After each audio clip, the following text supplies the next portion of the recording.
চলো আমাদের আজকের টপিক কার্য ক্ষমতা শক্তি। কার্য ডিনোট করা হয় ডব্লিউ দিয়ে, as because work w equal to আমরা কি জানি f into s into cos theta। what is f? f মানে কি? প্রযুক্ত বল, ফোর্স। s ডিসপ্লেসমেন্ট, সরণ।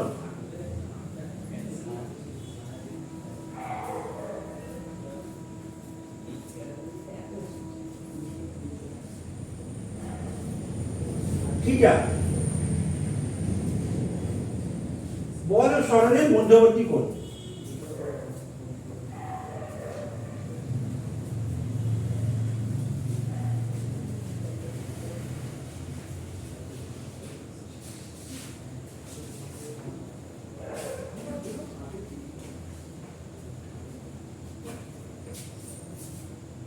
তো এটাকে w equal to fs cos theta যদি আমরা ধরি, a পেয়ে গেলাম s সরণ cos theta। তো কার্য আমরা তিন রকম পাই। কি কি? একটা হচ্ছে বলের পক্ষে কার্য,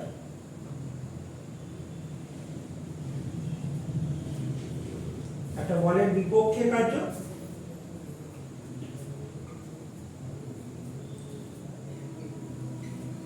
একটা কার্যহীন বল।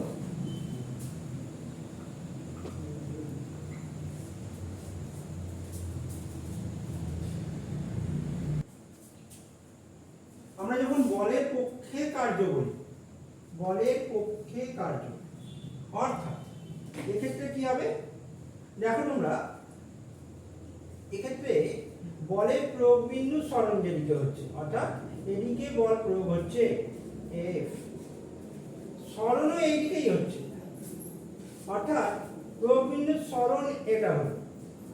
এক্ষেত্রে অ্যাঙ্গেল কত? Angle equal to 0 degree. cos 0 এর ভ্যালু কত? 1। এই কারণে এক্ষেত্রে আমরা পাবো w equal to f into s। বলের বিপক্ষে কার্য এটা কি হবে? এটার ক্ষেত্রে আমরা দেখতে পাই একটা টেবিল আছে, টেবিল থেকে একটা বইকে উপরের দিকে তোলা হলো। এখানে বইটার একটা অভিকর্ষীয় বল কাজ করছে mg, আর বইটাকে উপরের দিকে তোলা হচ্ছে অন্য একটা বল প্রয়োগ করে। তো এখানে angle theta equal to 180 degree. তাহলে value cos theta equal to cos 180 degree equal to -1 হয়ে যাচ্ছে। তার মানে এটা বলের বিপক্ষে কার্য অল টাইম ঋণাত্মক মান নির্দেশ করছে। আর কার্যহীন বল এক্ষেত্রে থিটা ইকুয়াল টু 90 ডিগ্রি, অর্থাৎ cos থিটা ইকুয়াল টু 0। তাই এটা কোনো কার্য হচ্ছে না। w ইকুয়াল টু fs, এক্ষেত্রে w equal to f into s into cos 90 is equal to 0। ওকে, বুঝতে পেরেছি? কার্য তিন রকম: বলের পক্ষে কার্য, বলের বিপক্ষে কার্য, কার্যহীন বল। বলের পক্ষে কার্যে অ্যাঙ্গেল হচ্ছে 0 ডিগ্রি, এক্ষেত্রে angle theta equal two 0 degree. বলের বিপক্ষে কার্য এখানে থিটা ইকুয়াল টু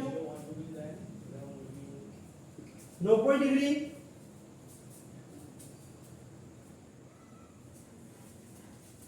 কার্যহীন বল এক্ষেত্রে থিটা 90 ডিগ্রি, থিটা 0 ডিগ্রি। বলের বিপক্ষে কার্য এখানে হচ্ছে তোমাদের থিটা, এই যে থিটা 180 ডিগ্রি,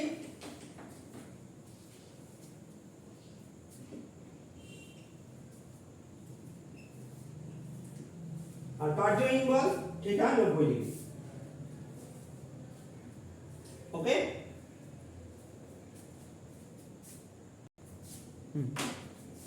তাহলে দেখে নাও, বলের পক্ষে কার্য থিটা 0 ডিগ্রি, বলের বিপক্ষে কার্য থিটা 180 ডিগ্রি। অ্যাঙ্গেলটা 180 ডিগ্রি, মেবি এখানে মানে থিটা 90 লেখা ছিল, থিটা 180 ডিগ্রি। আর কার্যহীন বল এটা থিটা 90 ডিগ্রি। ওকে, চলো এবারে আমরা আসি কার্যের এককে। কার্যের একক সিজিএস আর এসআই।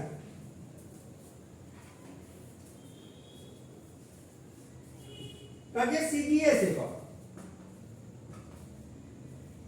সিজিএস একক আর এসআই একক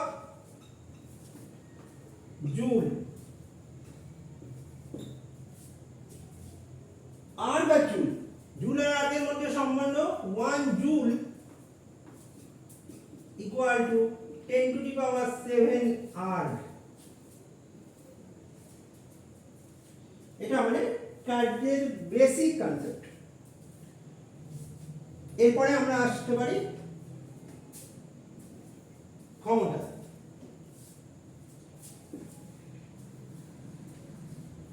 ক্ষমতা একটু ছোট্ট করে জানি, এখানে ক্ষমতা equal to power, power equal to W by T, মানে কার্য করার হারকে ক্ষমতা বলে। তাহলে এর একক আর্গ পার সেকেন্ড অথবা জুল পার সেকেন্ড।